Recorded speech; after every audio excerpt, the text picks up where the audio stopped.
Welcome to Northbound Alaska, the Trucking Files, a podcast where we talk to haul road drivers, both past and present, to carry on the knowledge and experience of one of the toughest roads on Earth. On this episode, Aaron and Nathan sit down with two haul road legends, Jim Hurd and Ron Lawrence. Both these men have their fair share of haul road miles and the stories to prove it. They not only learned how to survive, but thrive on the haul road.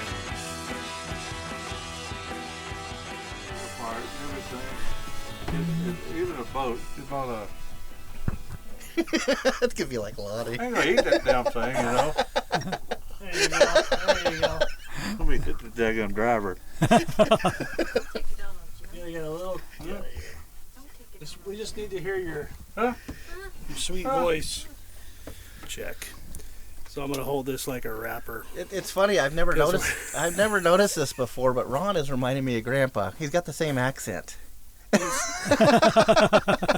are you saying? This guy, is he from the, I got South? a different opinion of Aaron now. Asshole.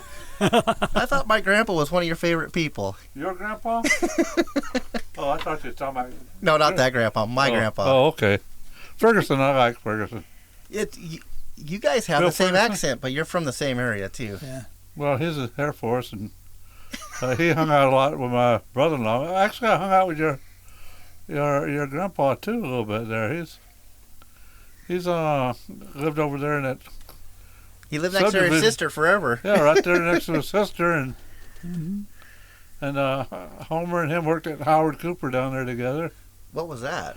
Oh, you don't know? They demobbed Howard Cooper, I think is what it was. Howard Cooper was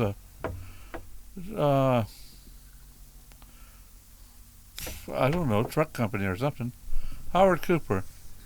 Look it up on the internet. Look it up. Come on, secretary. She's our producer. Howard Cooper. Yeah. Howard Cooper. Howard Cooper.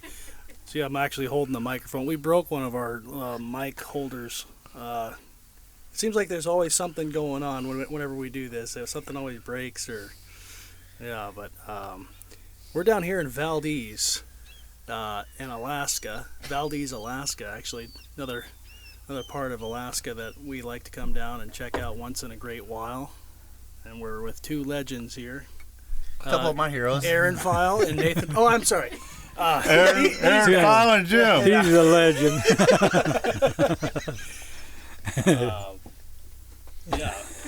We're here with Aaron. Aaron, why don't you introduce your heroes here? Heroes. Well, I've known most. You're going to have to change that shit or else I'm leaving. Okay. I'm being kind of sentimental right now, but it's like I've known you guys since I was a little kid, so it's. I used to look up to you. Now we're the same size. Now you look down on us. Come on, spit it out. Yeah, Ron Lawrence. I worked with you at Alaska West for. I don't know. Till you retired, I guess. Well, maybe. I didn't retire. I just quit.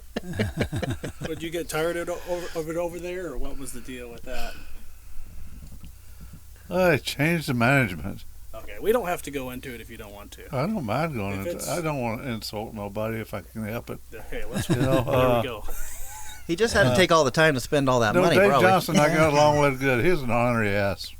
Yeah. Dave Johnson. But I got along with good. I mean, you could trust him. Yeah. And you ain't got to worry about him screwing you behind your back. If he said the sky was blue, it's blue. You don't even have to look. But Dave Johnson was true and reliable, and he was a good person for that position. And he did good in Alaska West. Yeah. And nobody could fill his shoes, I don't think. It kind of pissed me off when they got rid of him. So, yeah, I quit. But that ain't saying nothing bad about Linden or Alaska West, because they all did me good. Yeah. Just some of the management there, I just don't. Some of the names would better shut up. Don't need to be bad-mouthing nobody. So, real quick here, just when did you first come to Alaska? What year was that? 72. 1972. December 8th. 72. You've got the actual day down, huh? And it was 8 degrees and Anchorage. Uh, A lot of age. What made you want to do that? Well, I left Georgia. I was 17. I'd been all over part of the south of the United States. Now I left Georgia. I would join the Army, and I had a choice: get a guaranteed enlistment option for Vietnam. No. Or a guaranteed enlistment option for Alaska.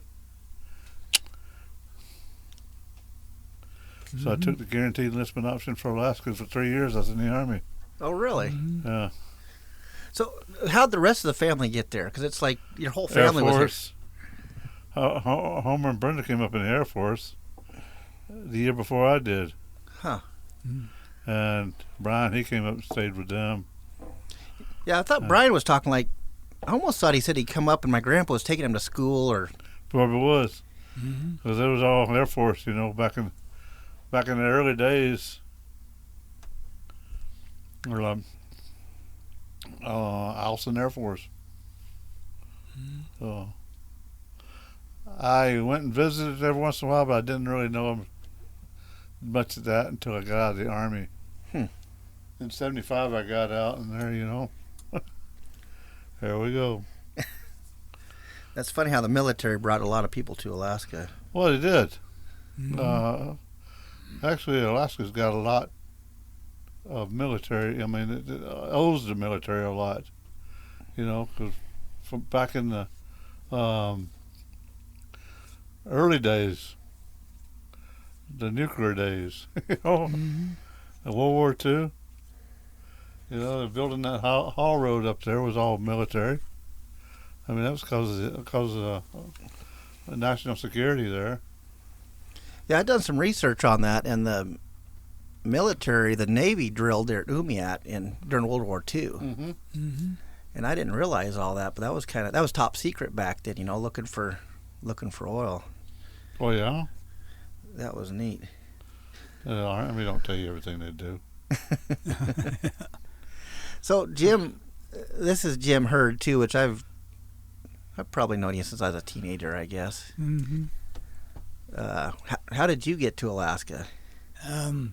Or how did you hear about it? I read about it in the newspapers. I was in eastern Washington working in the woods and wanted to come up here. That was a dream. And I basically drove a log truck, and I didn't think anybody, I'd only been at it a couple of years and didn't think they would want me yet, so just kept driving a log truck, and then I come up here in '83, and I never been on a log truck since. Been driving other stuff, so but it was a dream for a long, long time.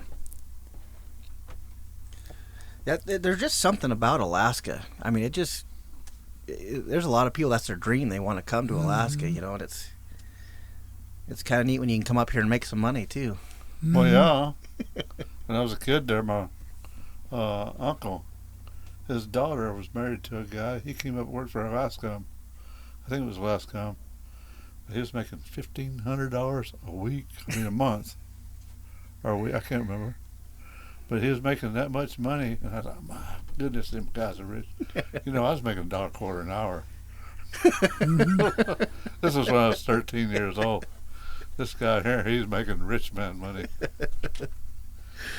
Oh, God, I couldn't even talk to him. That was back in the 60s. That's crazy. So I always had an idea I wanted to come to Alaska. I mean, it's unique, different. And actually, I was trying to get up here by Air Force, and the Air Force, I made a mistake and went in there and told them I wanted to go into hydraulics, which is hydraulics. He says, okay, it's going to be 3 weeks before you get you in there, into the class. Okay. Went out there, going right around his arm. He says, can you get me in? Next day, I'm heading to Atlanta. Physical, indoctrination, whole 9 yards. Next day, I'm flying into Fort Jackson, South Carolina. the middle of July burnt my butt up. Yeah. Talk about losing weight. Yeah. That's a good weight loss program right there. Yep. That's a hot box.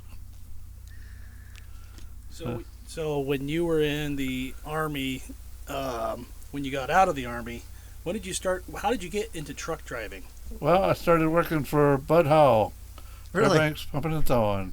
You remember that? You know that. Yeah. I've been trying to get Bobby on here, but he's kind of shy. Bobby, he's me and Bobby didn't see eye to eye to start with, but we did good, you know. Mm-hmm.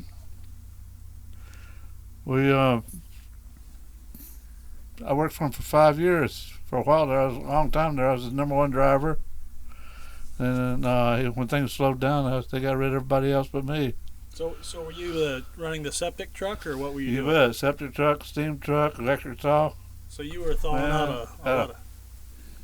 Deal coming out each year. I was an electro man. I could burn your house down. I almost did once. So you've probably been all over the Fairbanks North Star Borough pumping people's septic tanks out, huh? I got every one of them at least once. Your shit was my money. Yeah. No, that's but you know, the thing that happened though was gray water was being hauled. They all the camps up on the haul road had gray water tanks. They had to haul that either to Prudhoe or Fairbanks. Gray water, you know, this shower and sink water we're talking about. Oh, so you're hauling it from all the camps then? Yeah. So I got to haul that towards, you know, not in the early days, but in the later days, 77 on, I was hauling that stuff up there. And then when they did the survey for the gas line, the one they, you know, still gonna build,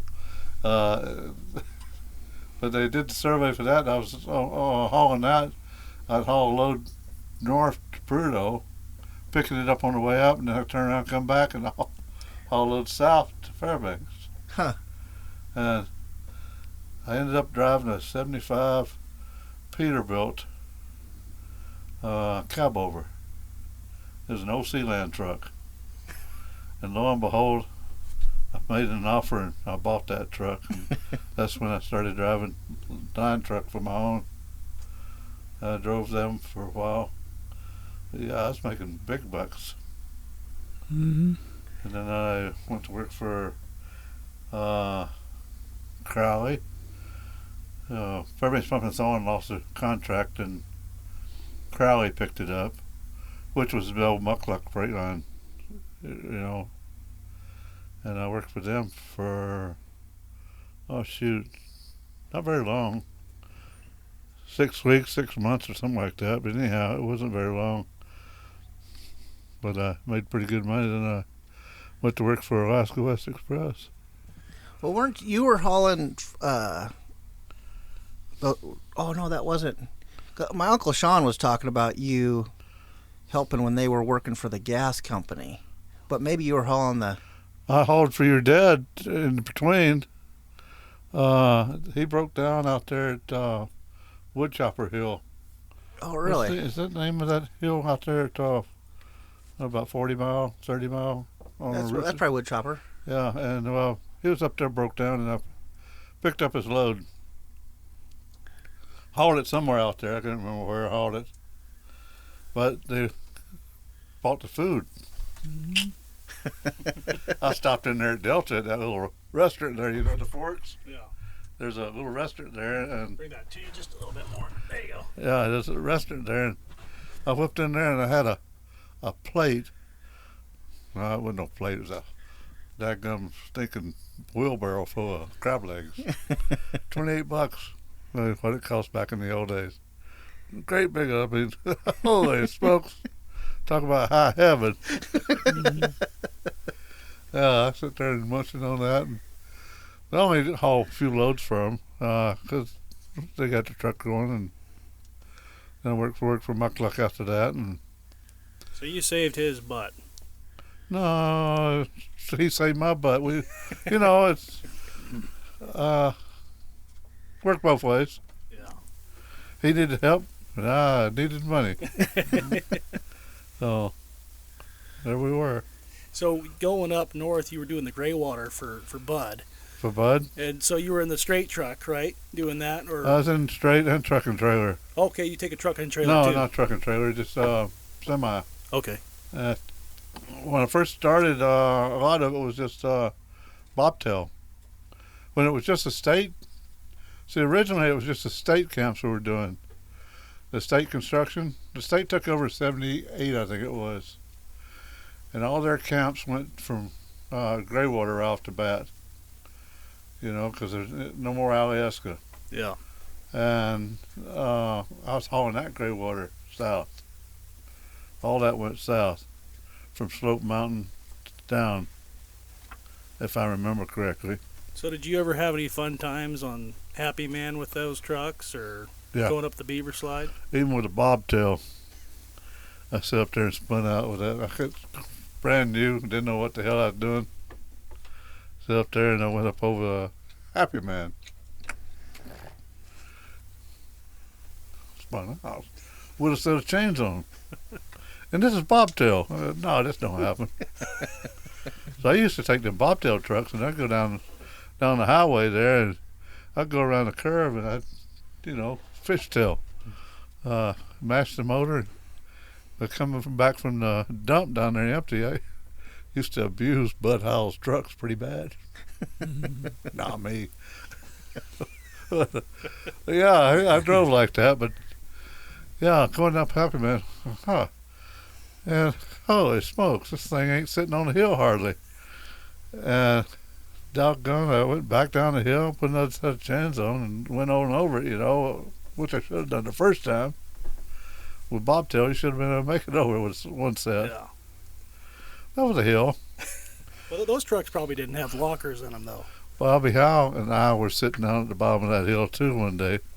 You could get his story on that. We turned that thing around, went clear back over to 28 mile, or 26 mile, turned around, and came back and charging this time, because he was hauling me home for some reason or another. And we done tried to get up that hill, couldn't get up it. So we charged from over there again, and lo and behold, we made it. I can't remember if it was a grader that got us over or what. Mm-hmm. I think the grader spun. Oh, it was going to help us, and it spun and slid back to us. Oh, that must have been fun. That was scary. Yeah, but yeah, we made it. That was with Bobby Howell. So you guys were figuring that out back then. Nobody was telling you how to drive that road, right? Well, yeah. We'll see what happens, huh? I kept my mouth shut there. That way nobody know who I was. Yeah. You want to hand that? So, Jim, when you got up here, was it tough getting a job, or did you have a plan when you got up here? No, just go to work. I went right to work for Copperwood there in Palmer. 3 days after I got here, I was working construction and worked that first season there, and then after that, I went to work in January of '84 for K&W Trucking there in Anchorage, and Wayne Parker was the manager and stuff. So, and that's how I got started pulling things together. But that's pretty much how it come down, and it made it easy. It was easy here. If you could drive a truck, you could get a job. And the thing of it is that a lot of guys coming out of the woods down there came up here. And that was one of the things I wanted to get enough experience down there. And obviously the way we worked in the woods and stuff made everything easier here. So that's pretty much how it all started, and I didn't want to leave. How did you get into trucking to begin with? I mean, for logging, were you already out there in the woods already, or how did that work? I was working in the woods. I drove a dump truck, helping build logging roads, stuff like that.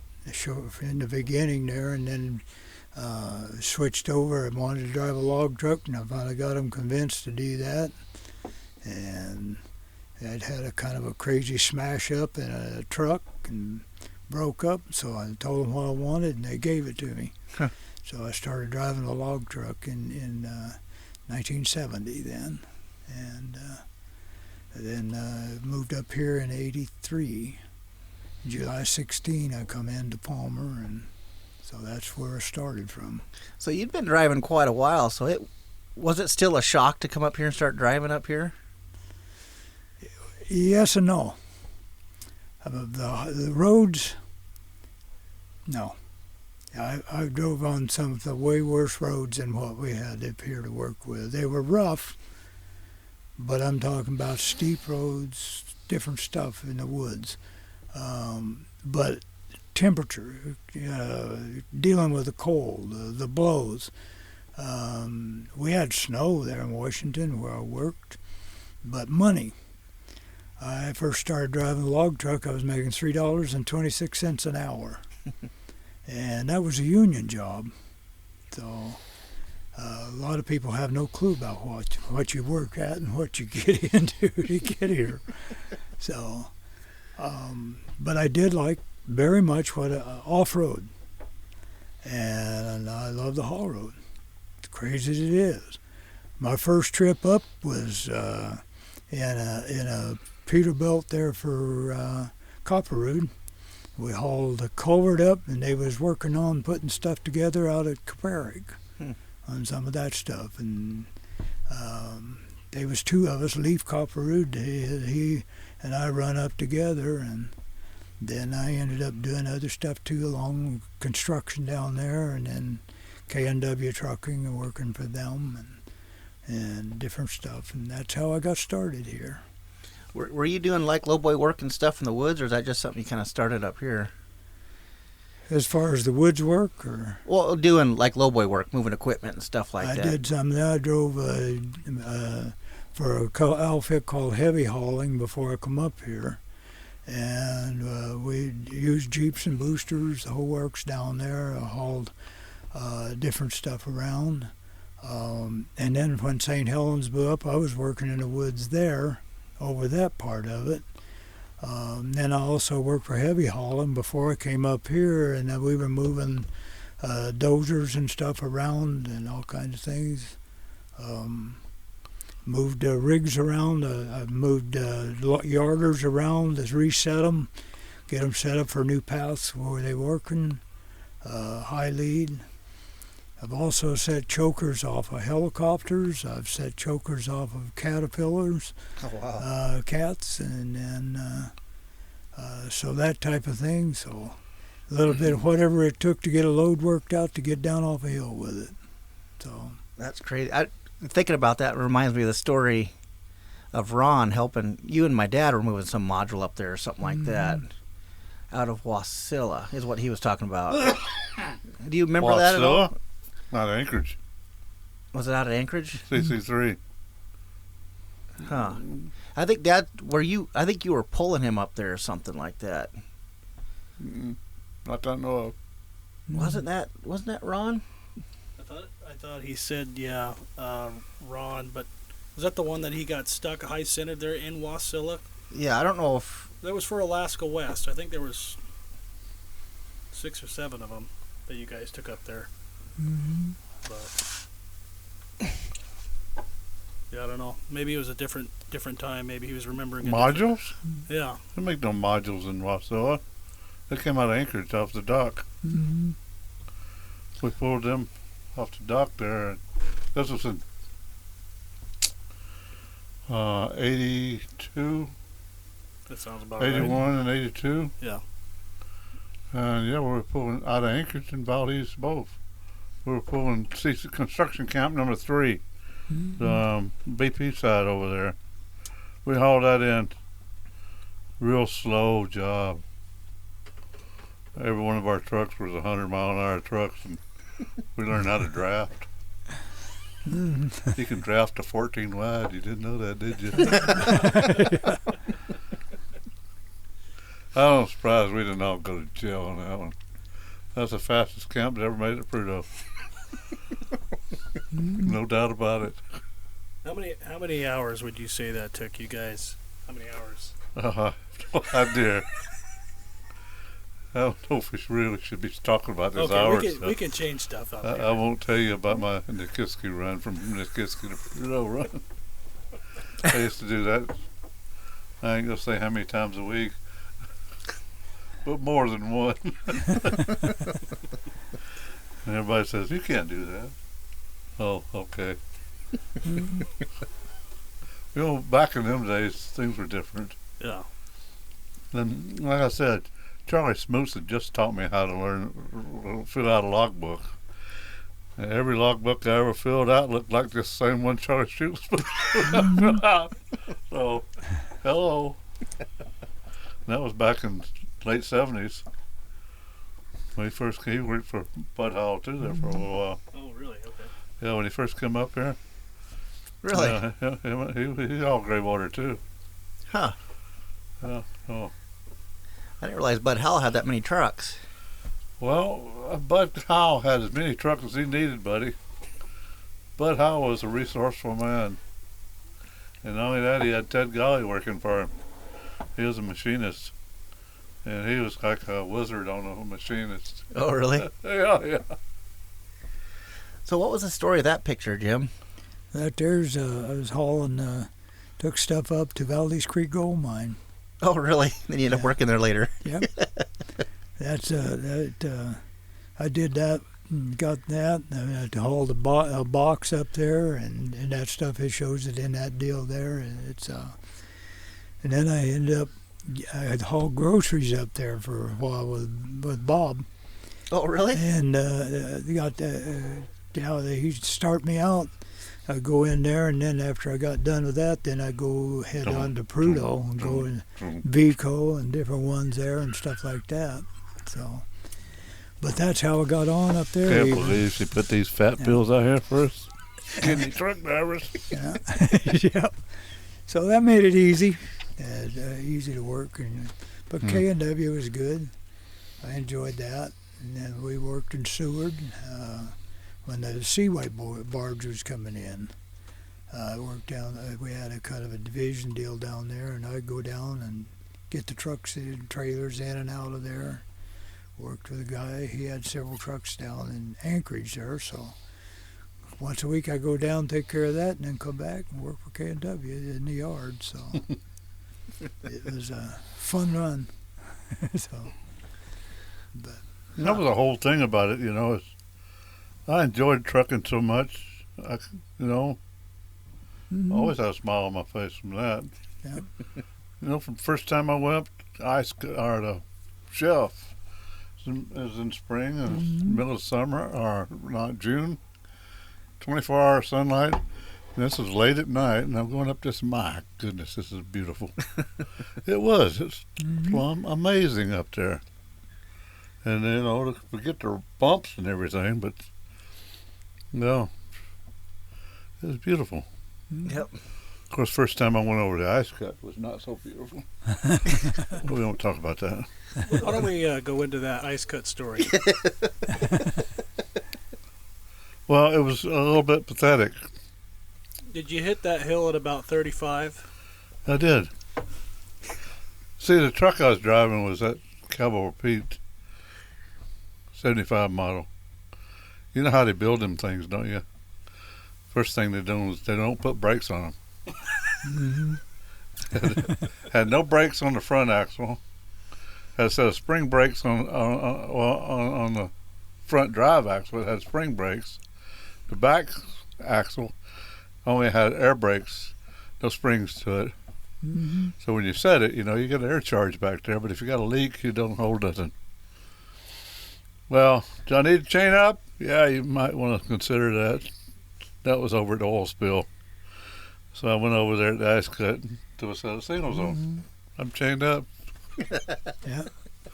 And I go up that thing, and it's kind of raining, Well, it ain't too bad on ice. I go about halfway up that hill and come all the way back down that hill, and I stopped the trailer's about going off one side of the road. The tractor's trying to go off the other side of the road. I got it stopped. Got to pull straight. You know, there used to be a pull-off there with a trailer there at that time.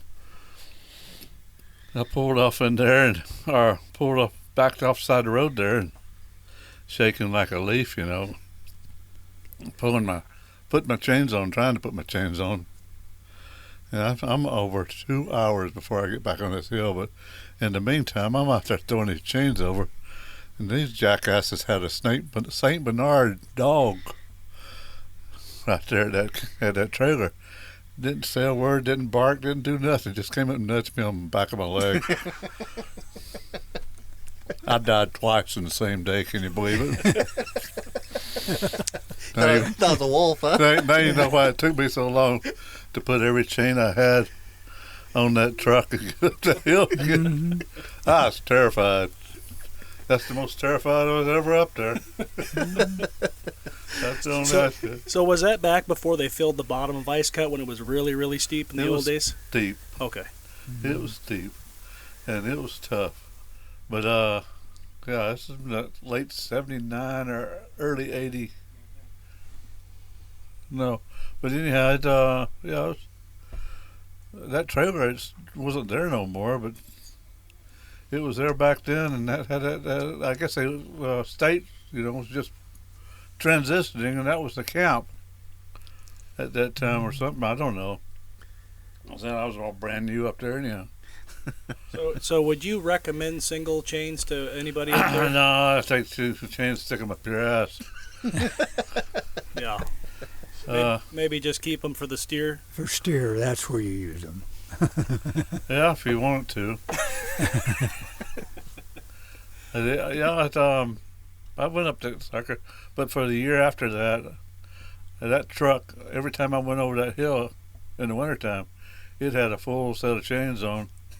It'd only do 60 mile an hour top end, that truck. It was a deadbeat piece of junk anyhow. Big KT 450 motor though. How about you, Jim? Have you ever had any issues on the Ice Cut? I've been lucky, and so far, not really, no. When I took that one wide load up there, that 20 wide, I actually the state had cleaned things all out. When I went up that hill, I had chains on, and it worked good. But I rubbed both sides of the trailer, the load there going up that hill, and I was lucky enough to make it. And but that's the one that went to Lisburn. And but I've been lucky on that hill because first of all, hauling groceries like I did for a long time there. Usually you're about anywhere from 5,000 to 6,000, 7,000 pounds heavier on the drives because they had the double deal in there. So you had to freeze in the front and then produce in the back. So it made it work where you could go places with that where a lot of guys have issues. So it made it a lot easier with a grocery truck. And besides that, I did all this different things, hauling the different equipment, pipe, and all that stuff. But when things slowed down, you usually got slowed down with it. Yep. Groceries, they basically need food. They need food and toilet paper, and they're going to get it. So pretty much the way I go, and that's why I went the way I did on that part of it. You did that job a long time, didn't you? 18 and a half years for food services. So, well, so that's a lot of pallets you moved. Yeah. That's pretty good exercise doing that. Well, you know what? It is run out of toilet paper back in 4 years ago. Yeah. No, we went out. It was good. I got to see a lot of different stuff. I was out on the other side of the river. Went out to Alpine. Part of that was we did stuff for them, and did stuff out to 2P and out in that area. I was out on the delivered whenever they were digging putting the line in from Alpine to Caperic. They had a camp out there, and we brought that on. So I got to see things that I would have never got to see if I hadn't done what I did. Yeah, you've been everywhere out there. Yep, I loved it everywhere out there. I loved doing what I did. You probably like that Johnny Cash song too. I've been everywhere. I don't know about that, but I worked at it. I took on whatever they told me I needed to do. Yeah. And so it was good. Maybe a little We're, more out of that. We're Thanks. refilling our coffee mugs right now. We're Yeah. back home. If you're at the house right now, go ahead and fill your coffee mug and join us as we sip on some black coffee here on the boat. What's the name of this boat, by the way? Silly Billy, too. Silly Billy 2. And we're right here Thank you. in the slip here in Valdez. Yeah. And it's a beautiful sunny day. What do we got out there, Aaron? What's the temperature we got out there? Cold. I was almost sweating. Well, that's warm inside, yeah. It's always nice down here. Just every time I'm down here, it's nice. Sun's just shining. Yeah. And we were going through the canyon back there. We're on Bridal Falls, and it's just the sun shining. And Dad's okay. So we took our dad's car. We were kind of joking about this when we came down. So we stole Dad's car. Kind of like Dwight Busby did. He stole his dad's car when he was 14, but he ran out of gas. Well, we made it all the way down to Valdez. We didn't run out of gas. So. At least you stole one that's got a good fuel economy. Yeah. So, but man, it's gorgeous down here right now. But It don't get much better than this. no, this is great. This is nice. And it's in the 50s, I think, is Yeah. what it is Yeah, right 50 now. degrees Fahrenheit Yeah. for. And Dwight just stole it back before we had this fuel economy stuff. Well, and his dad found him with those cell phone and got him some more gas. Cell phone? Yeah. You don't have one of them? Dwight Busby's dad? Yeah. Cell phone? I don't think so. That was a long time ago. That's probably in the... I think it was a carrier pigeon. I think it probably was. Yeah. I remember my first cell phone. One of them big old flip top units. Yeah. It's, my goodness, battery lasts about a whole 3 hours. You know, it's funny. I was telling Nathan about you scuba diving up there. Mm-hmm. And it's like, man, you were scuba diving everywhere up there. Uh-huh. I mean, what is that like? I mean, there's not too many people do that. It's like, I'm going to be trucking up here and go scuba. So you would just pull over to a lake and hop in your scuba gear Yeah, and hop in the lake, or what? I remember up there on, what was it, Island Lake? Island Lake on Galbraith? Galbraith? Yeah, that's about a quarter-mile haul down there. All that gear you got, up there you got to pack a lot of gear, over 100 pounds of gear down there before you can even dive. That's for one dive, You pack it down there, and then you got to pack it right back. And Was there anything cool to see down there in the lake? not in Galbraith Lake, but the Tuitt Lake now, you could pull right up. And that was an exciting lake. I was down there diving, and looking, I couldn't see nothing. And all of a sudden, I went nose to nose this big, gum-gag-ass fish. Scared the shit out of both of us. and then to top that off, I come back up out of the water, and it's lightning up there. Oh, man. I don't do that. I was in Alaska for about 2 or 3 years before I ever seen any lightning. And what I seen was way back out there in the hills somewhere. You don't see no thunderstorms. And then when I moved to Fairbanks, we had thunderstorms all the time. The climate changed, though, I think, over the years. Yeah, I think It's so. not what it used to be. Yeah. Right back in the 70s, we used to freeze our butt off. It's warmed up. 50, 60 below for weeks on end in Well, Fairbanks and North Pole. When I was first moved to Fairbanks out of the Army, when we worked for Fairbanks Montana, it kept us going good and busy because it was in November there, it was 60 below for 2 weeks straight. It just dropped right down, and everybody in the town froze up and needed me. Ron, a super Thor.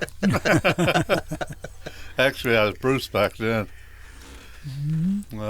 Jan Huxtable from Bob Strong's wife, girlfriend, whatever, renamed me. Why is Well, that? I hired on at Alaska West, and I was working in Anchorage where I hired on at. And she had a check for about $12,000, and it was made out to Ron Lawrence. So she says, "Is that you?"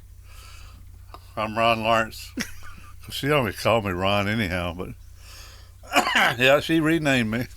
$12,000. I'll take the name Ron Lawrence. Is that what happened with Brian too? Because it seemed like he got renamed. Ron's always been Brian. Okay. John was Dennis. So we're all called by our middle names when we were kids. Mm-hmm. I don't know why. Stephen Brian Lawrence, John Dennis Lawrence, Ronald Bruce Lawrence, William Clyde. All middle names. That's what we all went by. I don't know why. Southern. Tradition? Traditional.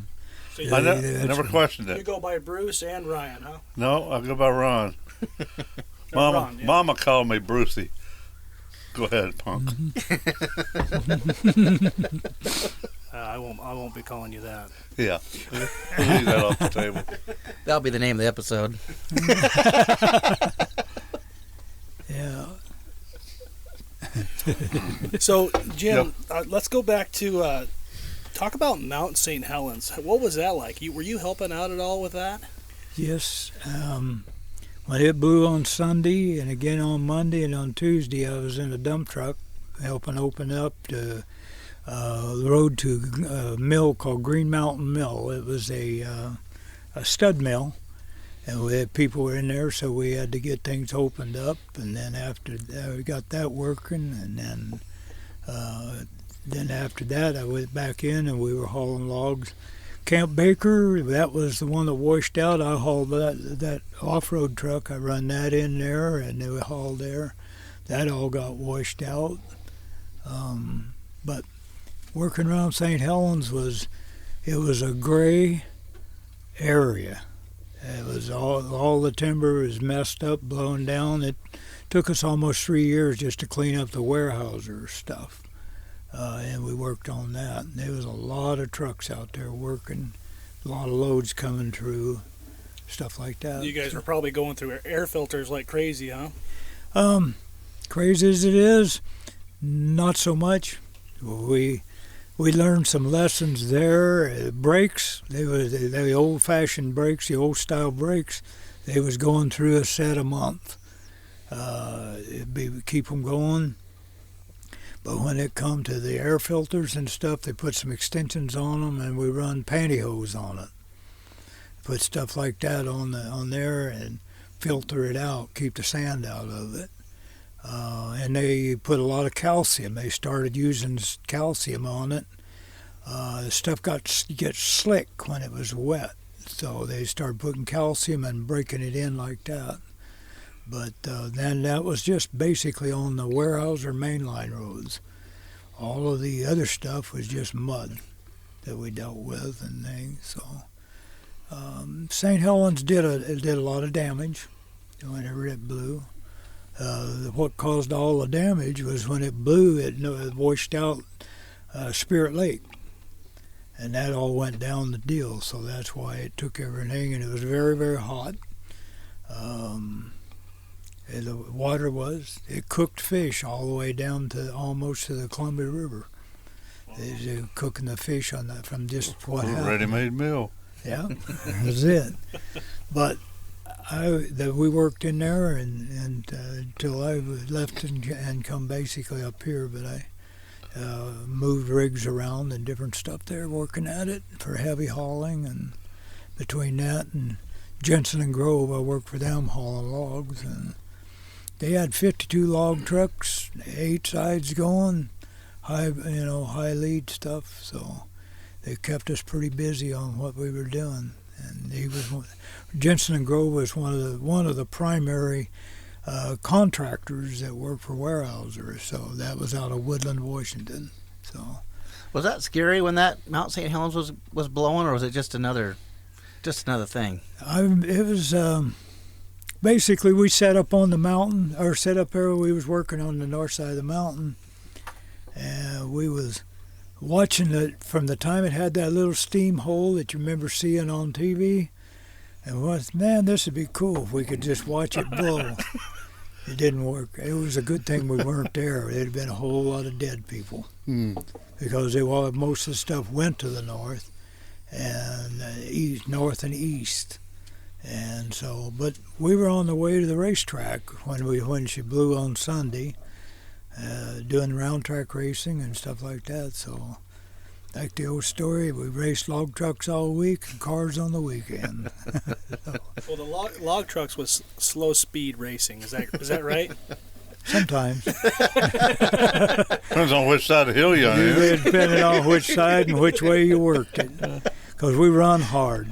We run hard all the time. So you probably learned how to chain up logging. Mm-hmm. Yeah, so when you come up here, you're like, oh, just like logging, throw the chains on, and Yep. You didn't throw them in front of your truck and drive onto them. No. I've seen some guys do that over there on Snoqualmie. Yeah. I've seen them do it on the haul road. Yeah. Right up there just before you top out coming in toward on Chandler. Yeah. Canadians had come in, and you could always tell when they were coming in from Canada because they'd lay them out behind it to try to back on them after they spun out. So I've seen a few of them up there. I've even seen cable chains up there. It's like, man, who would have cable chains? They left them in the parking lot, so they were done with them. But yeah, they're mostly only good on ice, and I mean they will work on ice somewhat, but they still just don't. I like trigs. Those they're the ones with the spikes on them. Big old studded tires. Yeah, or chains. they work.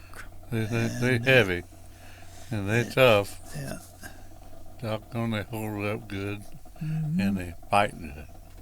yep. Yeah. So talking about those, you guys were putting pantyhose over your air cleaners. Yeah. You probably did that too up there when it was blowing. You're like, well, we did this with Mount Saint Helens, so Did with it, and it worked. Thing of it is one of the things that I push for they really work good was those turbo tops. Is one of these in them at Mount Saint Helens? We didn't have them on St. Helens. think We so. just used but whenever things blew down here, whenever the first time when that mountain blew and down out of Homer, I was running with Bob Bolding, and he was just worried that we were going to ruin the trucks running them because of the sand. So we stopped out there by the ski area, went inside and bought some pantyhose, and I said, put that over the radiator, over the deals. And he started running them, and a few other people started running them because that kept the sand out of them. Nobody tried the turbos, though, huh? Nope, we didn't. At that point in time, we were just... Nobody knew what they were. Nobody knew what would... Well, it was because the only reason I knew, basically, is because I worked around St. Helens. And you there for a while until they kept the water road, the roads watered and set up, dust everywhere. And, man, it done a lot of damage. They were going through sometimes a bar a day in chains, trying to cut through down timber, and so they started using axes, cut the bark off so they get rid of the sand and stuff, so they didn't ruin their saws and stuff. Oh, man, yeah, they were really eating up the chains, huh? Made a lot of difference, but it was so hot that a lot of that timber went down. It just looked like spaghetti. It burned so hot, and they said it was over 2,000 degrees centigrade coming out of the top of St. Helens. So it really was a blessing that happened on Sunday. Yes, 'cause a lot more people had been dead. There was 90 people. They say 90 people died on throughout the course of all of that. And the illustrious governor we had at the time, they got it worked out for hazard pay if he was working in the red zone. And we worked in the red zone, and I got one paycheck from it. But then they started alternating things out so that the unemployment, we'd get enough hours that we could draw part of our unemployment, but they would keep it down so that they didn't have to pay the red pay. And then so we'd back and forth. We'd get laid off. Sometimes we worked 3 days a week, just enough to get us past it, and then they wouldn't have to pay us the red pay. That's too bad. But it was it was a mess up there, and but they worked alternate, worked his, and so it was a good experience. Not that it was good for people, but it was a good experience to have. Oh man. So did you guys still race that day, or did that put everything on No, we hold? turned around and went back. Yeah. Because we were racing north of Longview there, so, and that was all fun. 5 years of that we did round track stuff like that, but drag racing when I was a kid and round track when I got older. So That's why I hauled groceries, because you can really race because you're so light, huh? made it easy. Oh man, Ron, do you remember when you had that old Sealand truck? Mm-hmm. Dwight had a story about that. Oh, about the daggum steering wheel coming loose? I didn't think it was that funny. Not even now. Actually, all I did was, it's just the bolts broke loose down there on the where it bolted to the cab. I'm sitting there holding it with my knees. Trying to steer this damn thing, get it stopped. And was that coming off the Beaver slide, or No. That was somewhere around pump 6, I think. Okay. I can't remember where I was at. Coming off the hill though. Oh yeah, but it's still, your ditch is about 8 foot deep there. You didn't really want to hit any of them anywhere. But yeah, it's you got to stop. I just wired it, baling wire, and just wired the shit out of it, and that's why I went home. Yeah, Dwight says you were all over the road. Well, I was. I was on the road though. Talk about a handful, huh?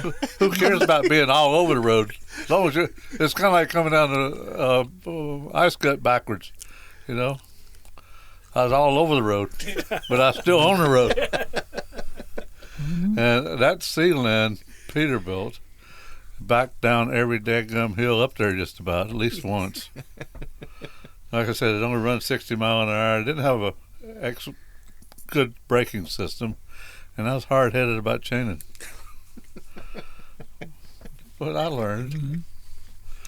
Yeah, it saves you time if you don't have to chain up, though, right? The problem with the ice cut is the speed, Once I got that Western started, it'd do 90 miles an hour. Ice cut wasn't much of a problem. I just shifted the lower end or the rear ends. I've heard of guys doing that. Grab a couple gears and keep on going. Yeah. Mm-hmm. Yeah, but you're still doing 40, 50 mile an hour up there. Now, would you guys call out these hills on the radio if you're running for ice cut, or would you just No. use your I don't eyes remember or ever what? doing that. Okay. Unless there's somebody else sees lights or something. Or if there's just one lane or Yeah. something drifting or something like that. There's a problem, yeah. Yeah. Yeah. I remember. I don't remember that. Nope. Don't want to remember that. Well, even just riding with my dad or his dad, we'd be going along, and I'd be, you'd see where he's looking. Look at the top of the hills. You can see the guy coming. Let him come through the bottom. Before you, let the guys run through the bottom. Use your eyes. Well, you got to. The guy coming up the hill got a right away. You don't give it to him, you'll have to be sitting there waiting a long time. Yeah. Or in a big rack. Yeah. How about when you would catch somebody? Would they, let you around, or would they just keep, try to keep Well, you it behind? depends on the situation. Yeah, they'll let you around Yeah. for the most part. But, I was usually most of my time up there. It's pretty heavy and slow.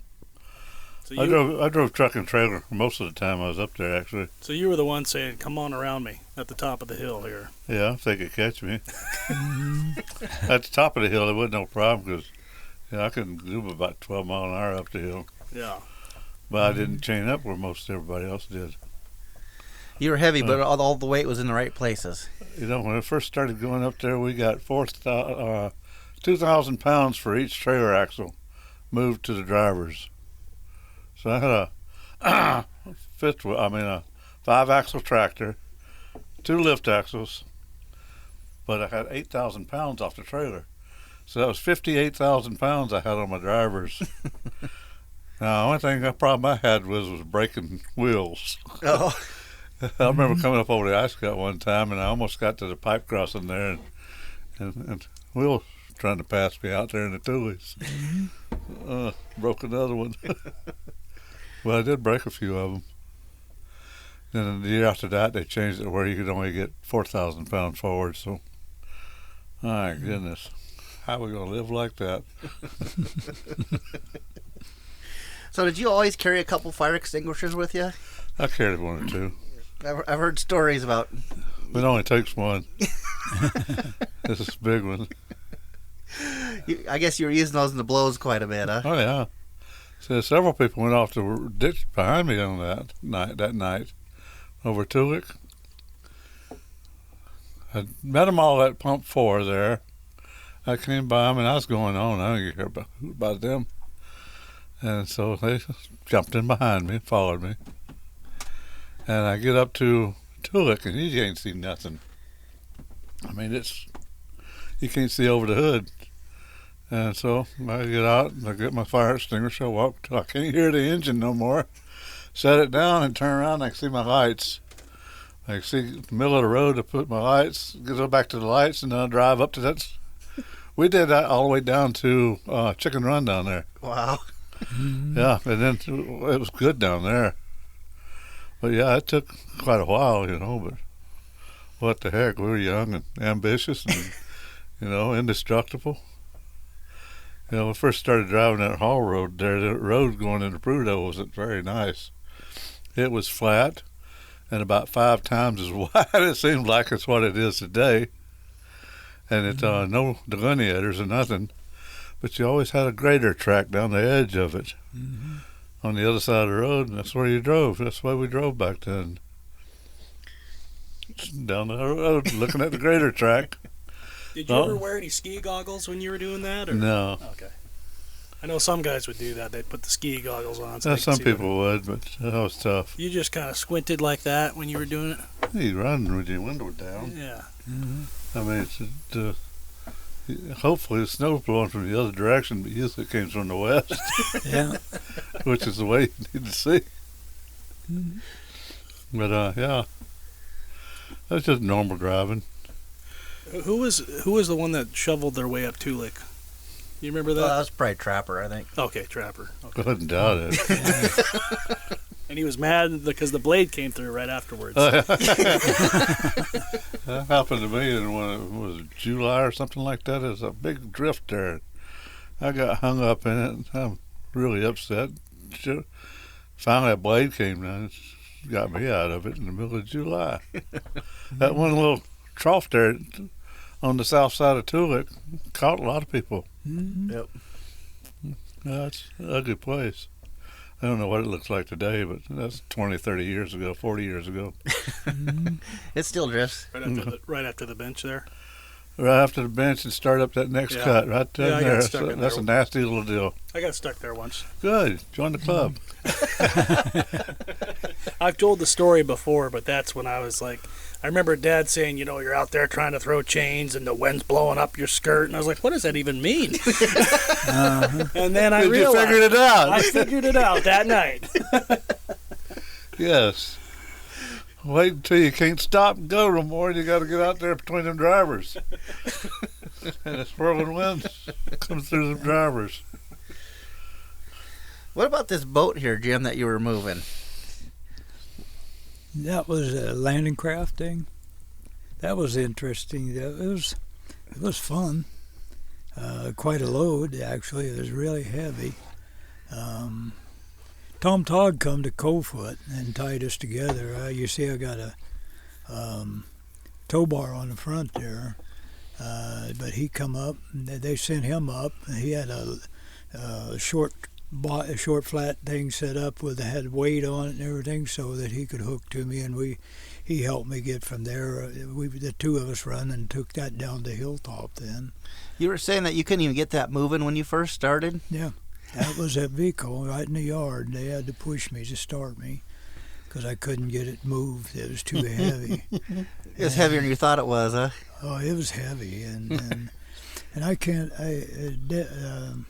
One of the guys there, he worked for Frontier too, and he caught up with me, and he helped me get over Tulick and the pass, And so after that, well, then we got in there, and then they sent Tom up. The dispatch did, so we could get pulled out, take care of that. So you just had one truck helping you? Yeah. Until we got there, and then whenever, as it went down, I did almost all of it on the hills there until we got to Coldfoot. Then after that, they just hooked me and Tom together, and we run together all the way into Hilltop then. And you were probably, how slow were you going up the hills? I mean, you had to be just creeping along. Right down and low. I just get it in the lower gears so we get something that would pull in and not have to worry about it. Because didn't you say it was like over 300,000 or something you were gross with it? That's what Jim told me. That Jim Powers said that's what it was, because he's the one that took it on to Wasilla. So, and he said it was over. The whole thing was over 300,000. And Maggie got a picture of me on the Yukon River Bridge, and I couldn't find that. I wanted to show you that one, but it was. She was down at the restaurant, went down there and took a picture of me in the middle of the bridge with that barge going up over the top of it. Yeah, that's cool. We've been looking at that picture for 6 months or something like that. I didn't realize that was you that had that load, but Yeah. it's like Todd Powers, he had a couple photo albums we've been going through, and that picture was in there. Oh, wow. So I don't know, but that was you getting into Coldfoot, I think, that picture that we had. Yeah. Were you a part of moving those bridge beams out to Eagle Chicken area? I didn't move any of the beams, but I hauled steel in there, the sheet steel that they were using to build the banks around. I helped haul that in. Tom and I were running those, and we took some in there. And that was kind of a fun road to drive on, huh? it had its moments. After you got past Chicken and got down in some of that, it got slick when it was wet. You had to watch what you were doing, and it was a narrow road. But they were working on the bridges and redoing all them up, and I got within I think it was about 5 miles for the last bridge there before you got to Eagle, and that's the farthest that we end of it. But they redid it all and got it worked out. But that's quite an area up there. Beautiful. And but What was the Valdez oil spill like? Because you were part of that crazy situation. it was interesting. We run a lot of loads over here, hauling it right to the terminal there, and we was loading stuff. They get us back into town, and we go out to Elmendorf there and load right off the plane for Boom, get everything loaded and get it through the days, and then turn around that evening and drive down and unload. And Bill that was working at the scale there, Gene and we'd stop there and sleep. And he'd come out and wake us up with a cup of coffee in the morning. And that way we could get back and forth through it. But we were all running hard, trying to do what we could to get it done. That was probably pretty intense at that time, huh? It was intense trying to get it done. I was on my way home when I heard about the oil spill from delivering down here at over at the terminal. And so at that time Frontier had the thing for all of the LTL stuff for Alyeska, so we worked that and different ones all the way up and down the road. So I did quite a bunch of them runs going to Fairbanks, and occasionally if Dick wanted to write was off, then I'd get sent sometimes on that to go on to Prudhoe with it. So and that was a good run. A lot of different stuff. So, that's cool. You guys remember when Dick Mackey started Coldfoot? Mm-hmm. mm-hmm. What was some of your memories of that? Do you remember when he was going up there with the bus? And I didn't stop in much in the early days. After he got the restaurant. you were waiting for him to get the restaurant going, weren't you? Well, I did eat out of the bus a couple of times, but wasn't much to it. Yeah. Back in them early days like that, I kept my mouth shut and drove, and I was a young kid on the block. I didn't know nobody for 10 years. Mhm. I just didn't want to show my ass too much, especially in a negative way. So yeah, I mean, stopped in the hilltop, but I always packed my big grocery bag with me, Yeah. and I filled it at Prudhoe Bay. As you go in there and take all the shit he's hauling up there. So you guys would eat pretty good up there in Prudhoe. Well, yeah, Mhm. I know what prime rib tastes like. Yeah. Sunday night.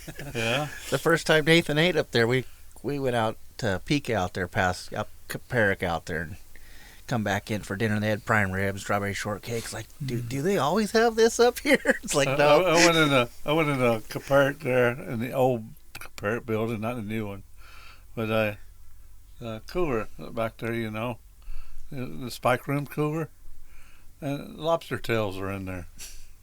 Lobster tails in the spike room. I ain't much fan for lobster tail, but it just kind of always impressed me that they got lobster tails in little packages there. I thought that was a high delicacy or something. Put that in your lunch. Yeah. Yeah, I've got a pretty funny video of Aaron eating that strawberry cheesecake. Oh, man. Uh-oh, gotta be a story here. No, he was just eating strawberry shortcake. I'll show you the video here in a little bit. But Should I look? yeah, why not? I don't get that at home. They fed real good in Prudhoe all They did. the way around. That was some of the best Yeah. food.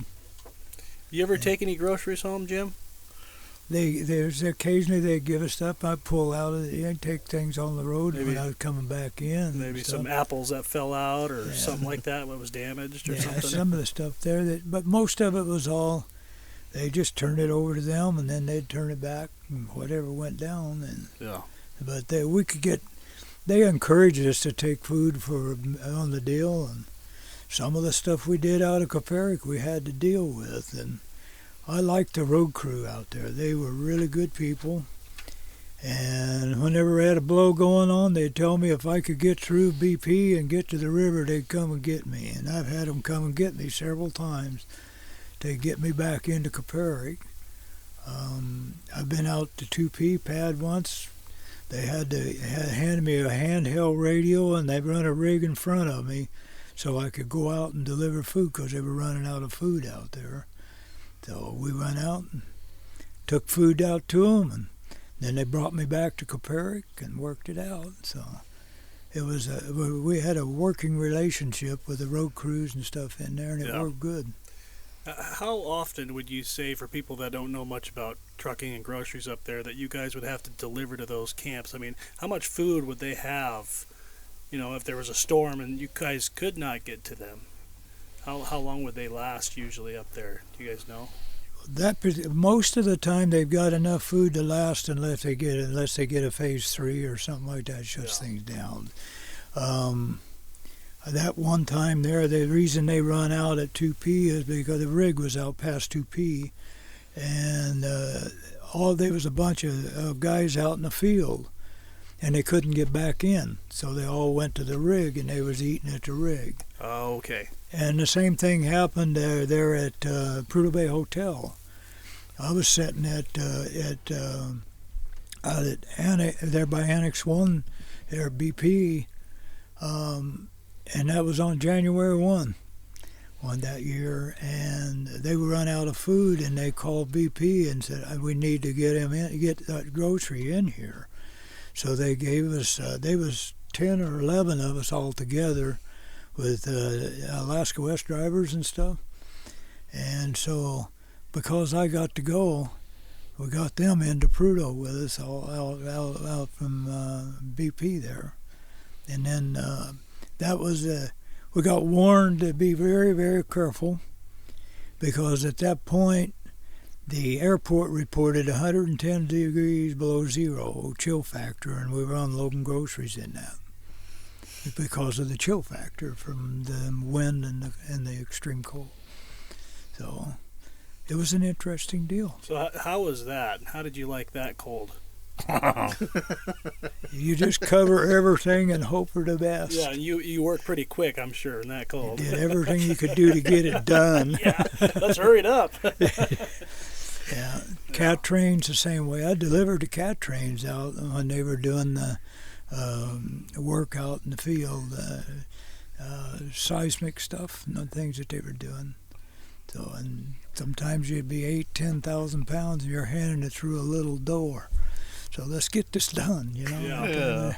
Make an assembly line or something. Yeah. Yeah. So I'm sure nobody really got upset with you. They were probably always happy to see you show up. That's why I drove a grocery truck. They never had a problem with it being hot and get it there. So that kind of thing. Sometimes you show up with a hot load and they wonder why you're there. If it was pipe and steel. But groceries, they never question anything. They're happy to see you. So that made That's it a good fun. job. Mm-hmm. Aaron, you should tell that story about when you were young with Dad and you guys were driving into Prudhoe and the road was closed and the Carlisle truck stuck in that drift. Since Ron's here.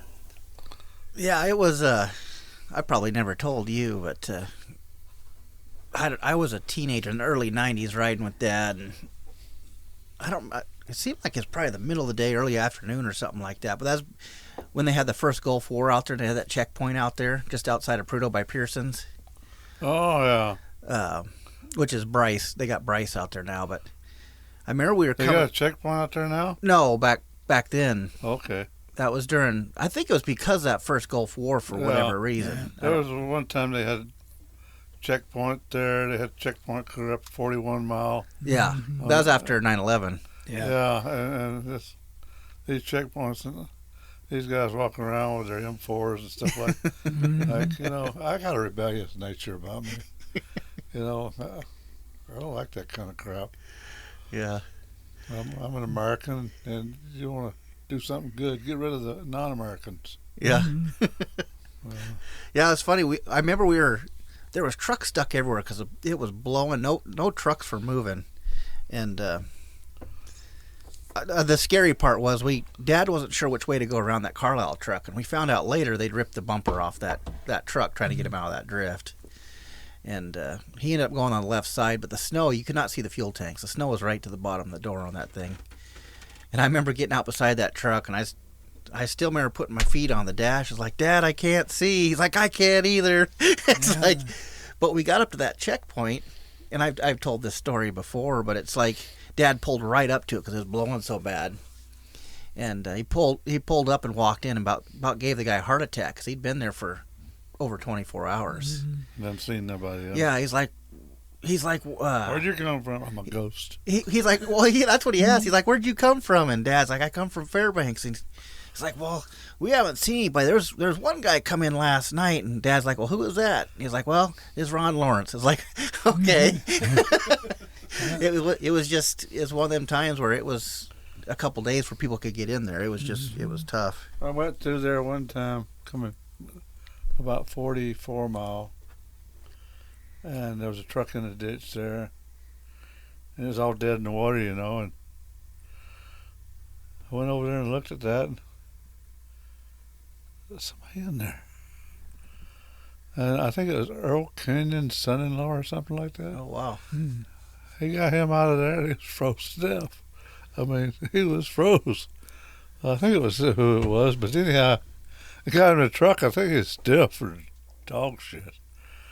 Well, I'd been trailing down the road by myself like I always did, and holy smokes.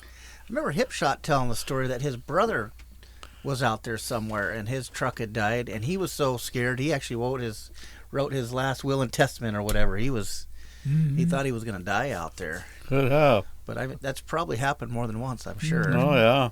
It's a scary situation. You get into your truck dies out there and you're all by yourself. Well, it's, I always drove out there by myself. I didn't let nothing much slow me down. Cupcake got in trouble one time because of that. I pulled into Coldfoot. This parking lot's boom full. I'm going south. Pulled in there, and everybody's scared to go north. And I explained to them the situation. I made it. Well, I left there, and holy smokes, I battled all the way to Fairbanks. Here, everything just perfect. Just barely made it over the beaver slide after they just bladed it. Went over to 117, and the drifts were something horrendous. But I caught up with the blade at the top of the hill, passed it. By the time I got over to Mackey, everything's hunky-dory, and I went to town. Well, I get to town and load up, and I'm heading north again. And Cupcake calls in from Coldfoot. Why ain't y'all gone? Cupcake says, it's blowing. He said, Ron Lawrence made it. So I was an asshole for being there, for making it. Ron Lawrence made it. And that super truck was unbelievable. Yeah. Even loaded going north, I disconnected from that trailer quite a few times, just get myself unstuck, come back, hook up the trailer again, and move on. Those are the twin steers, right? No, that's single steer. First one they had, they bought the first one in '83.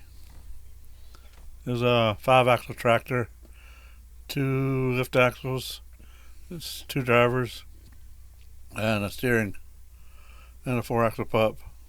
Mm-hmm. I drove that chute till it died. And it was a good truck. No Freightliner, flimsy aluminum frame, but it was a good truck. Mm-hmm. Yeah. So. You ever slid backwards on Mackey? That was a silly question, ain't it? Not very far though. I did go back all the way down to the bottom down there in the dip there. Mm-hmm. You got any advice for the new guys for when you're spent out on Mackey or any of these hills? Don't do it. No, you just get over to the shoulder before you can and try to find some traction. Yeah. Mm-hmm. But after I got out of that Freightliner, I really never had no terrifying events. I don't remember ever backing that Western Star down at all. It had good brakes all over, and it hauled ass. Mm-hmm. I mean, 475 horses, and it was fast. Mm-hmm. Of course, I was always driving it moderately. Yeah. Yeah. So hit these hills fast. Is that what you're saying? Well, the super truck would all do 75 miles an hour. Yeah. It was a slow piece of junk, but it's still reasonable. Yeah. 75 is a heck of a lot better than 60, like that Sea Lion Pete had. That Sea Lion Pete was a training vehicle. Yeah. Mm-hmm. It trained me well. Yeah. Yeah. What about your time at Valdez Creek Mine, Jim? I was kind of looking at this one picture here with this dozer. It's like, man, that's kind of a scary. That's there. Well, that's what happened there. Is that that was the last. Yeah, that was the end of the claim, and they had to pull all of the pumps out for water pumps out. So things started in, and that high wall caved in. And so what we did is they took me and a couple other guys, and we were driving those 777s, and we'd go back into the edge of that, dump, and then that 10, the dozer was a 10, and they'd take and push that in, and we'd repack the mountain after that to keep so it would get it done. But we had to back into that hole and dump in there with it. Wow. And but I had fun at the gold mine. Built the mountain from the inside out, huh? Yeah, that's basically what happened right there, because they didn't want it to when there for a while. We was even running on those 777s axle deep in water, because the dewater pumps had been pulled, and so and then they'd work it out.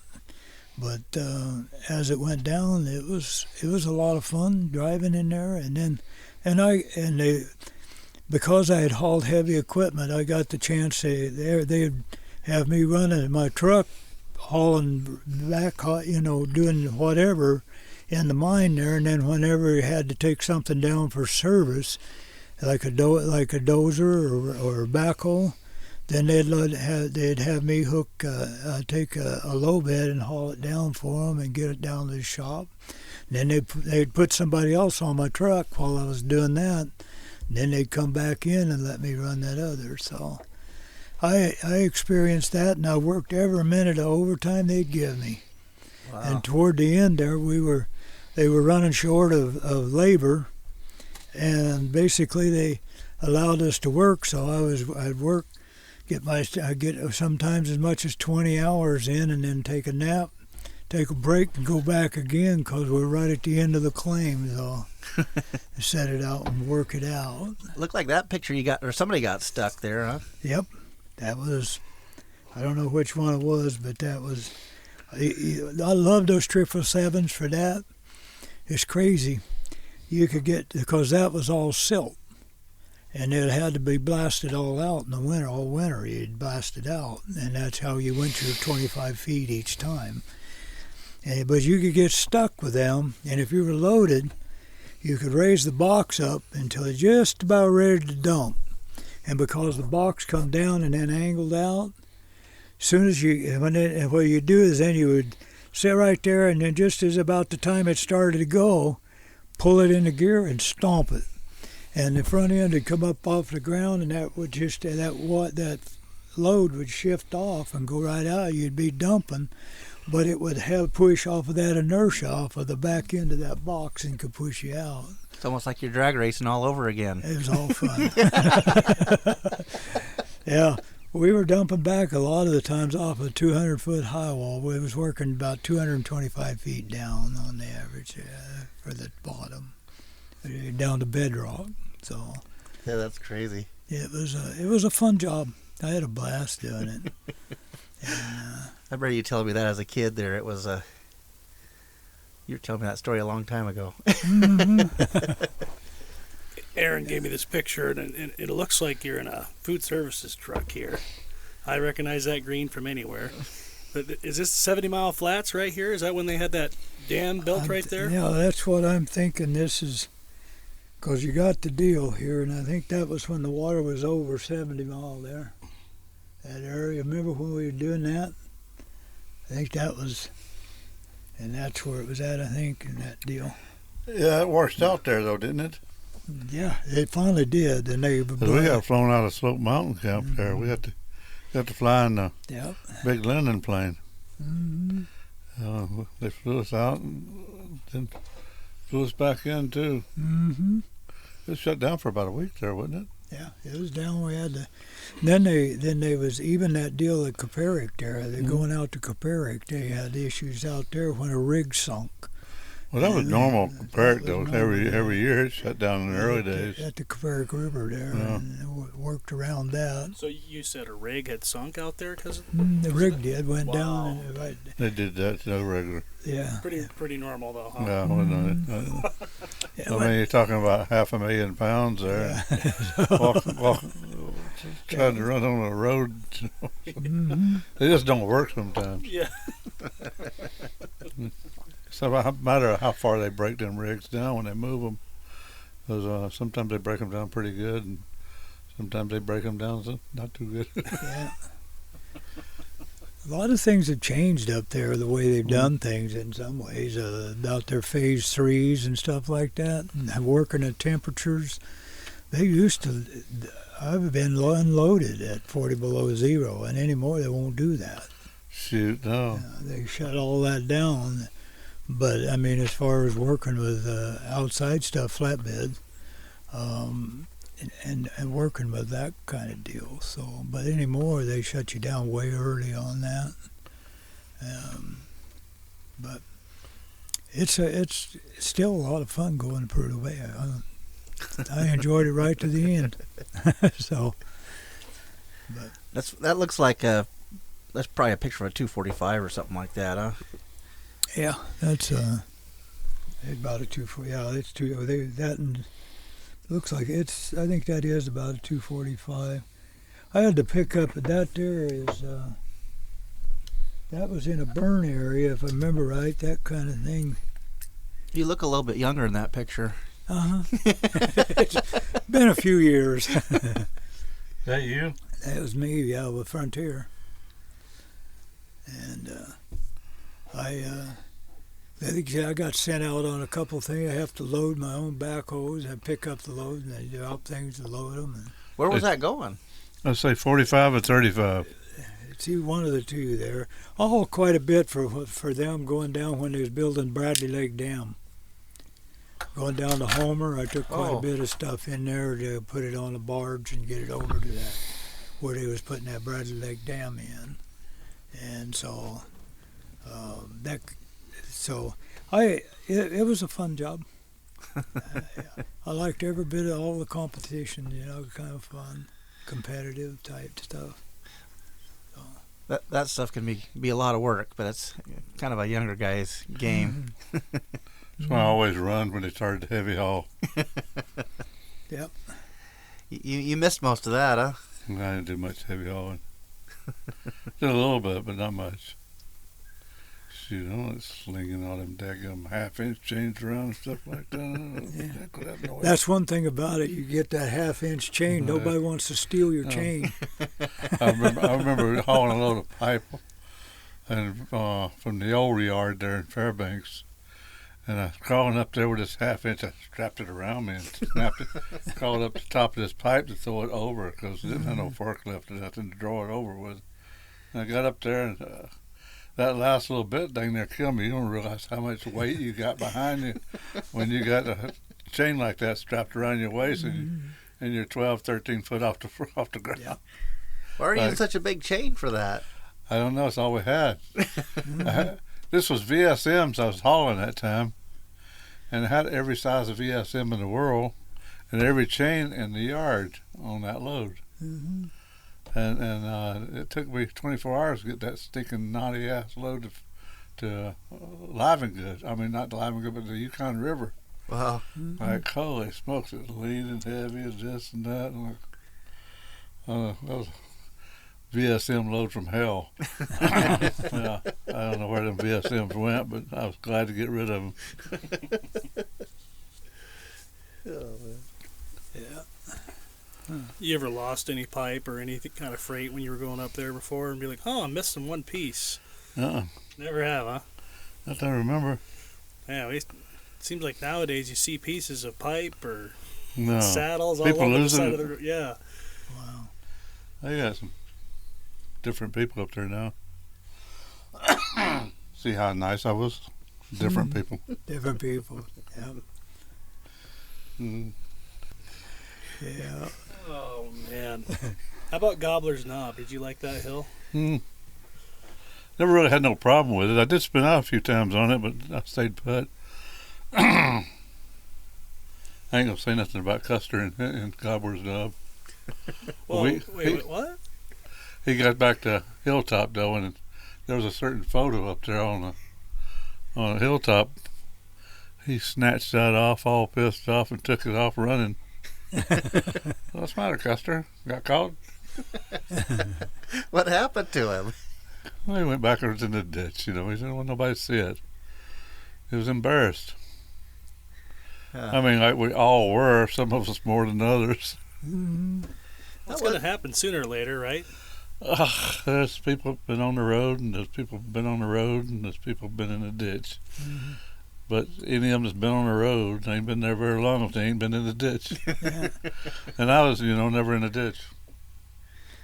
Yeah, like Stuff on my side. And yeah, kind of like they say, what he's talking about. That it's if you haven't been, you're waiting to be, because sooner or later it's going to happen if that person ain't careful. Yep. And so it's at least they got delineators now. Oh, it's so nice. Well, yeah, back in the old days, delineators were. Well, for a lot of the times you go along the road and then you're in a blow, you just go, and then if you got on the left side a little bit, it dropped, and you'd stop, back up, go a little bit farther, and if it dropped on the right or left, you'd back up either direction, get it back on the road, and go. But you know, back in the old days when that road was that wide and that flat, it wasn't that far down to the bottom. I mean, then they came and built that back up, and they made it up. You know, you got about an 8-foot drop down there. You go over that sucker, and kill ya. It was fun. There's a lot of trucks off the road last year, and I don't think any of them tipped over. Well, it's probably getting wide again. See, what happened in the early Alaska days is that road wasn't that wide. And Alaska came through there, blade, and that road just naturally spreads out when they're blading it like that. If they don't pull the shoulders back in regular, it's going to become a wide road for long. and by the time they did it, that was in early 80s, I think they put that lift on there from pump 2 in. That was quite a change. I mean, they brought that sucker down from way down there to way up here. And it was, you know, kind of road shock. Jim, did you ever take that truck off the road up there at one point or another? I made a mistake once, and I did. That was right out on BP property, though. And the big thing of it was it was foggy, wind was blowing, but I had a delivery to make to Annex 1. And I'd done one of the things that is dumb for a truck driver to do, but I picked up my paperwork and was looking at that and got close to the edge. Started to drop off. So instead of fighting it, I just wheeled into it, full throttle, just as hard as it would go, and went straight out. I broke the front springs on the truck, but the thing of it is I didn't turn over. I went straight out. And because I did stand in it, I drove out. But that was my time off the road, in big time there. And one other time I went off, and I didn't know it was off. And that was at about 24 Mile, coming in. I had Gene Holderby was with me, and Ronnie, and they were following, and I started having some issues, and I thought, I called her back, and I said, where am I at? I can't tell where I'm at. I lost the delineators. And Gene said, well, you're in the middle of the road in a drift. And I said, it don't feel right. He said, I'm sure that's where you're at. And I kept going a little bit more, and I was slowing down more, started breaking loose, and I said, there's a real problem here, and I'm leaning. It don't feel right. And he said, well, you're in the middle of that drift. And I said, something's going on. Then I spun out, solid.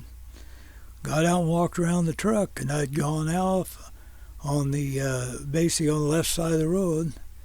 The state had been plowing the road and knocked out the delineator, and I couldn't find a delineator. So, you know, on that left side of the road going in toward Prudhoe, it slants out real slow, so I didn't have to worry about rolling or anything. So I thought, well, I told him, I said, this is where we're going to bed until tomorrow. And so Gene and Ronnie parked there, and I woke up about midnight. Things quit rocking and rolling. I thought, this is different. Looked out, and it stopped. And I was definitely off the road, but I was right parallel to the deal. I dug myself out, chained up, backed out on the road, and went back to bed. Really? Yep. So, but that's how it did. But that was the 2 times I've been off the road in that deal up there. And but that was my fault on that deal for when I went off over there just before Annex 1 there, because that sharp corner. And I was looking at a bill of lading on it instead of watching what I was doing. And I thought I was going slow enough to not worry about it. But once it dropped, I knew you can't fight it. You got to bite it and go in. Mm-hmm. And that way you can keep the wheels on it most of the time. Isn't that something how fast that can happen, though? Even maybe you're doing 25, 30 mile an hour, and that seems slow, right? But it can happen so quick, it seems like. You're off before you know it. Yeah. So, and that old saying is the ones that's been there and the ones that's waiting to go is real. Yeah. So, Who came up with that? I don't know, but they were whoever said First it. guy that went in. Probably.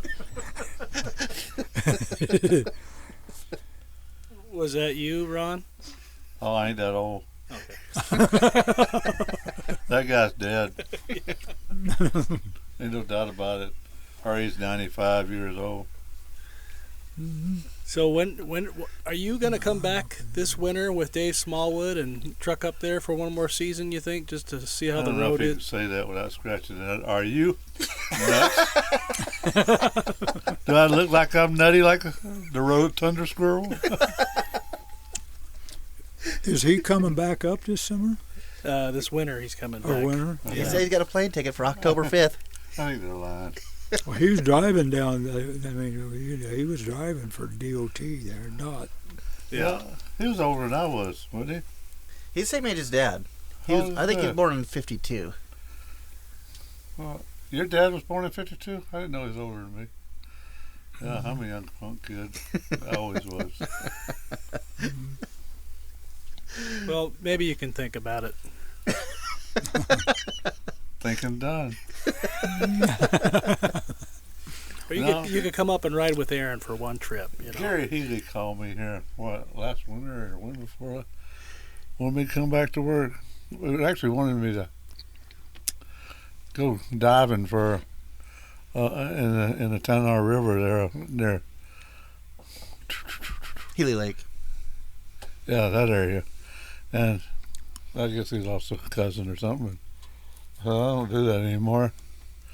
And we talked, and he wanted me to come back to work. And I don't think so. Okay, like, huh? Yeah. I wouldn't even do it for Gary Healy. No.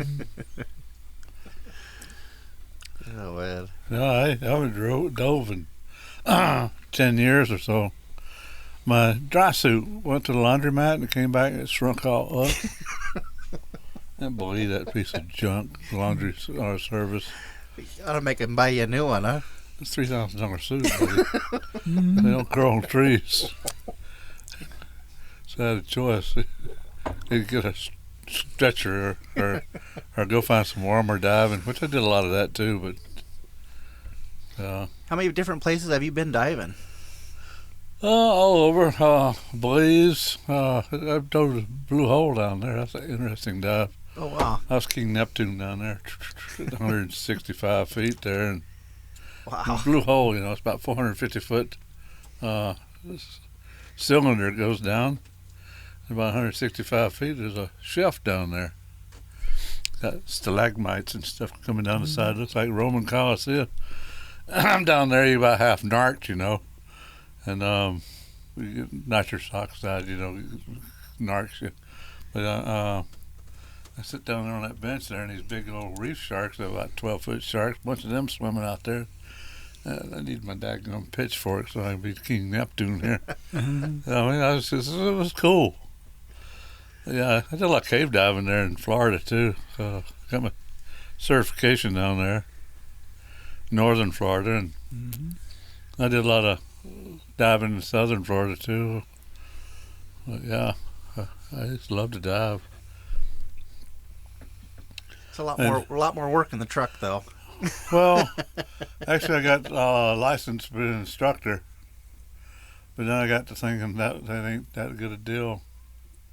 Because I'd go down diving and they'd want to stick me with the biggest bunch of daggum idiots you ever seen to dive buddies with. No, after that, I became the biggest idiot. I want to dive by myself. Because, you go out on them cattle boat diving experiences, and they try to match it up where they don't send no newbies out there by themselves. Well, I didn't want to be a maid service or some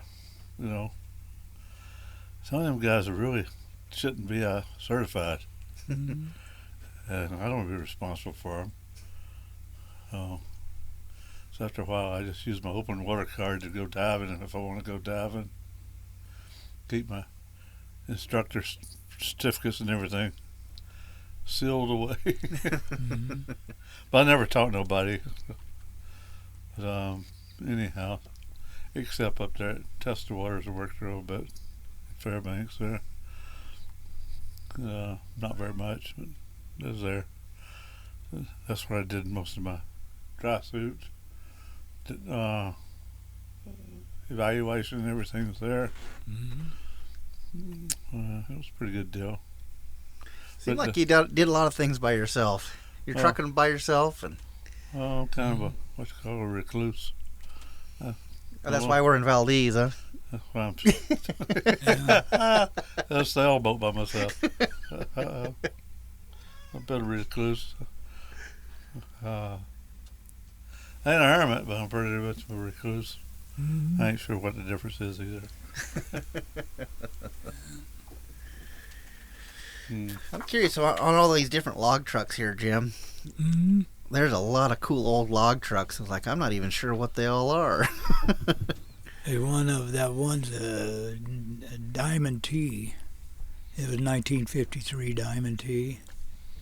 10-foot wide bunks. It was an off-road truck. Oh wow! And, Brand new truck? yeah.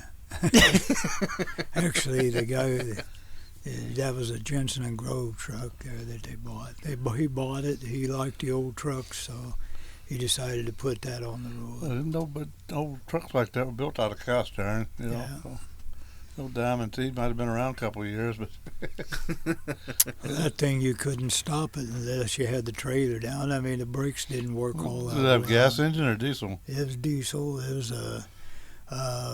basically had the kind of a when they had they used chain to hook the turbo to it and drive it Okay. and everything in the old chain drive, and it had a 5 and a 4 in it. There's spicer boxes. It was an interesting truck to drive, and but haul a lot of wood with it. So. Would you say you liked hauling groceries more than logging? Did you get hungry? Log truck driving was my first love, Yeah. and I like, but All the whenever smells and everything out there in the woods. Yeah. yeah, and that was the thing. A lot of animals. Seen a lot of elk and stuff there around St. Helens and all that. But I first started driving log truck on the east side of the mountains up in the Okanagan area, and so deer and stuff in that, and then went from that to the west side, and I liked it. It was a challenge. Yeah. There was times that they wanted the roads were steep enough. What they'd carve out for a spur road, you'd be sitting there and they'd send a cable down, drag you in and hold you there while they loaded you and then turn you loose. Really? And that's the way we did, and on some stuff that we had to do. And so there's times that it had its own issues. So, but you did what you had to do. Yeah. And so I've been let down on one deal there. We had a job off of St. Helens there that it wasn't on St. Helens itself, it was foothills. They took a D8, put a pintle hook in cut holes in the front of the blade, put pintle hooks in it, and they'd pull us up, get us loaded, and then they'd turn around with a 1-inch bull line and let us down off the mountain with a dozer so he could hold us back to keep us from taking off too fast and running over and turning over, trying to get down through the stumps.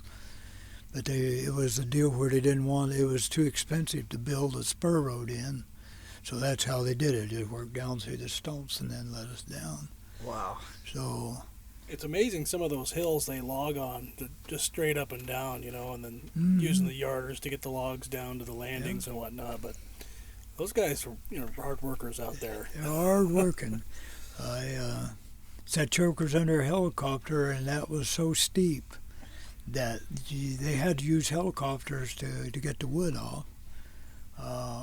And they'd come in a 20 choker drop, put two chokers on each arm and throw one and run. They would go in with flashlights and out with flashlights. Oh, man. So that's how we did it. And I'm not the only one that's ever seen it. Would you ever get shocked by those chokers when the helicopters came in? No, they ground them. Okay. They ground them out. They hit the ground with them and drop them. Oh, okay. That's smart. Yeah, so. Yeah, we interviewed our Uncle Sean, and he was talking about doing some helicopter work in Cordova, and he said he would always get shocked. You knock you down. They can hurt you bad. Those have ground cords though in between, eh? Yeah. And I couldn't really hear you there. That you weren't. I say you're supposed to have a ground cord to throw in between, ain't you? Yeah, maybe the helicopter pilot was just, messing with him. Who knows? Wow. Well, what I understand, them rotors can put up quite a voltage. Yeah. Knock the life out of you. Yeah.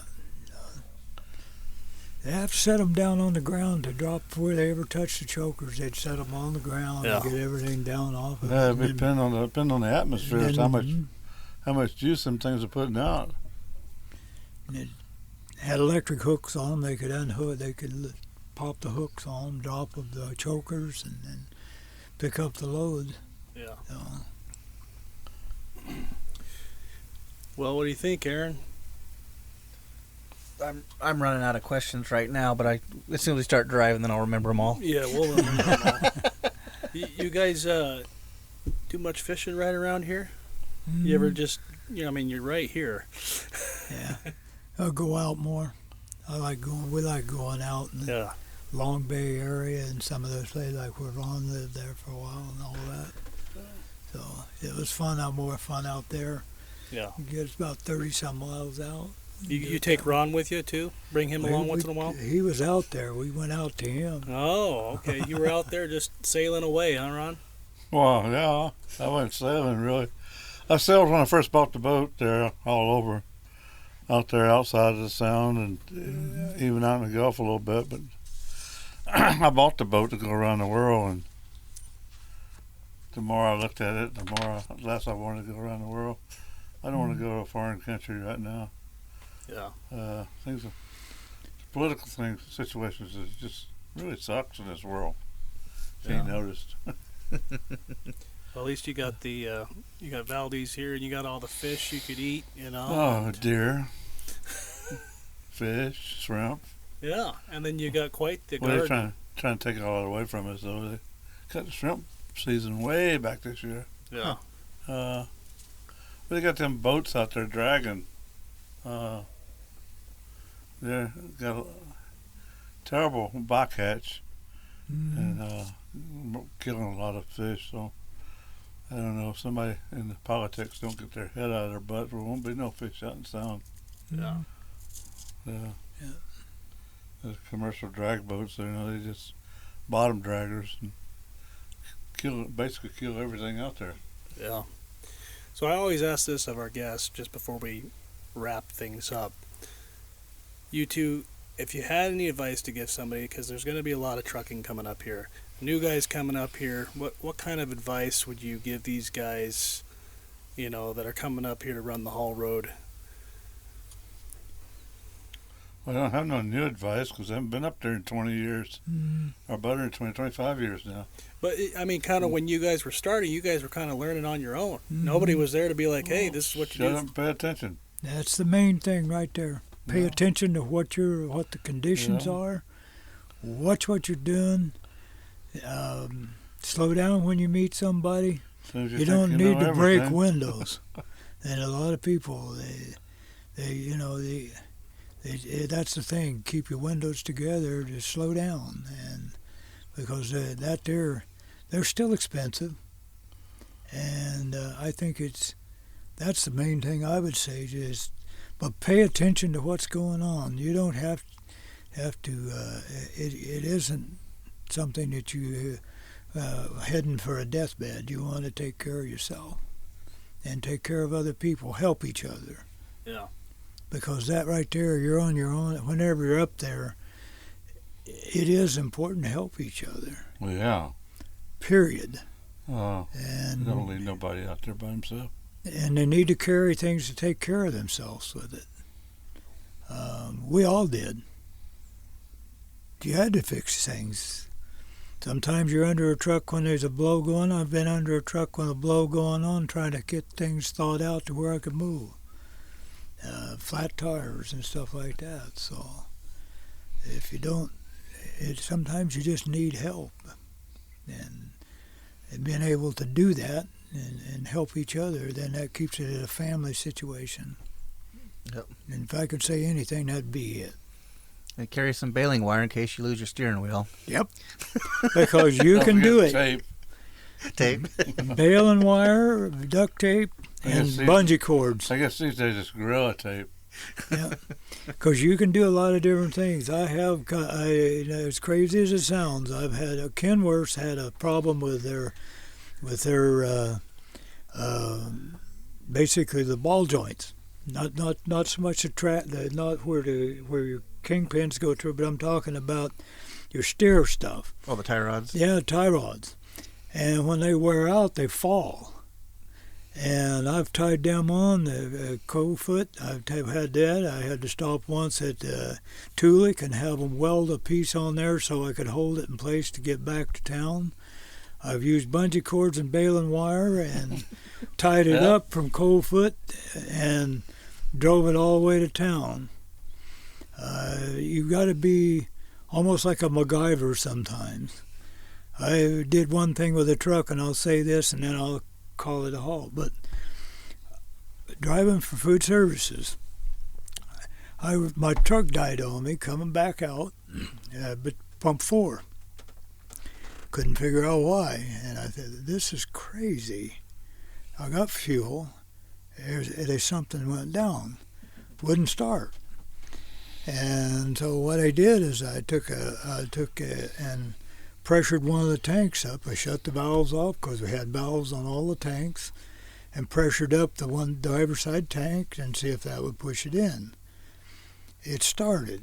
So the primary pump went down for the feed tank, for the feed pump. So I dropped my trailer. Carlisle ended up coming getting the trailer on the way back into town. Took our trailer to town. I took a hook and put a cap on the basically I guess you call it the supply side, but the air supply side hooked it, put a fitting into a tank, hooked that up to the tank, and I used my squaw handle, pulled it down to 7 pounds, about 7 pounds, and I went from pump 4 all the way to town with it. Perfect. And it got 7 pounds of pressure, that's what you need. Yep. And that pushed it through, and it made it work. So you got to be able to think along those lines of helping yourself get there. So basically you lost your fuel pump. Hmm? Yeah. Yeah, because the primary pump was gone. But the injector pump was working, just not the primary pump. See, I always wanted to put an airline on the vent, just get rid of the vent, and see if maybe I get a little more power out of it that way. If you're always pushing. That's what Ron would have done. Well, those old ones, those old 200s, you could put a pair of vice grips on the return line and gain horsepower. Well, yeah. Ron's in here rolling his eyes at Aaron, by the way. So you guys learned how to survive and thrive on that road. Mm-hmm. And make it happen. Right, Ron? Hope so. Mm-hmm. I think I thrived. I don't know. Yeah. And you even dived. Dived, yeah, I did a lot of diving. Yeah. And on that note, Aaron, I'm good. Jim, I'm good. Ron, Uh-huh. all right. See you guys. That was good. Can't believe you set me up for this shit. Yes, you can. Oh, you're going to be smiling the whole way. Yeah. We should talk about Custer more. I want to be nice today.